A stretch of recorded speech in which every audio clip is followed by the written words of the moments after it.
Well, I mean, I don't know about other people, but I expected like maybe a 6-episode, light-hearted run. There was going to just be a bit of icing on top of the season. Yeah. And it's, to an extent, it feels like it's more heavy and more intense than Breaking Bad in a more personal way. Yeah, it is. It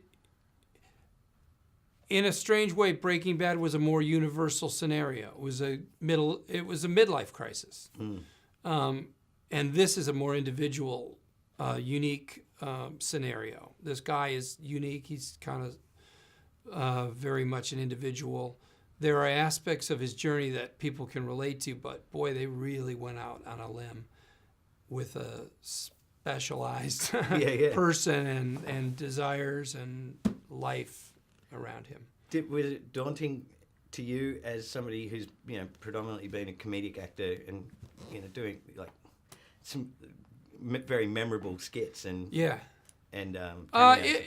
was daunting, absolutely, and it still is. But that's great, right? I mean, I'm 54. I mean, who turns 50 and then somebody comes and goes, let's try to do something completely different from everything you've done. Also, we're going to give you like the best material in the world to do it with. So I'm just very lucky, and I'm up for the challenge. I'm up for trying.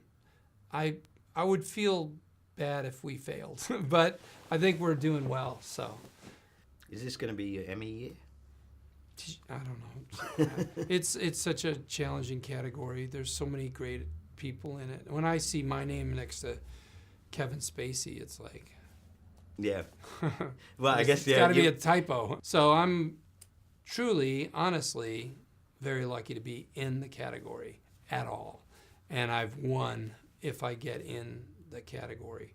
And beyond that, I certainly can't predict. I would hope. My hope is that Michael McKean gets a nomination and a win.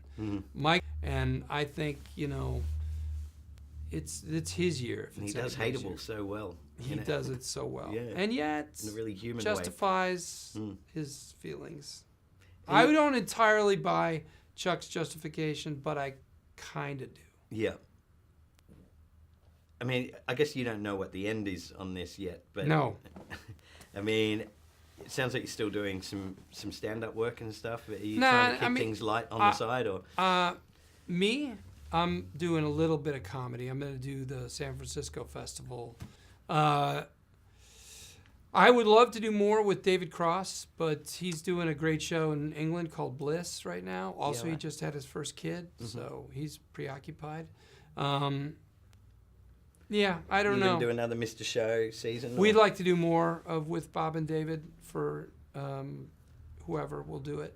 I'm really hanging out at my great house in L.A. when I get a break. Yeah. And I'm writing. I mean, there's projects that I'm developing. The one that I'm most interested in is a miniseries for AMC called The Night of the Gun. David Carr's story. Do you remember David Carr? He was a writer for the New York Times. He died about 1.5 years ago. And he was a crack addict for many years. Yep. It's his story. So I'm working on that. Okay, wow. Oh, more heavy. It is heavy, but funny, too. Yeah, okay. Yeah, he's a character.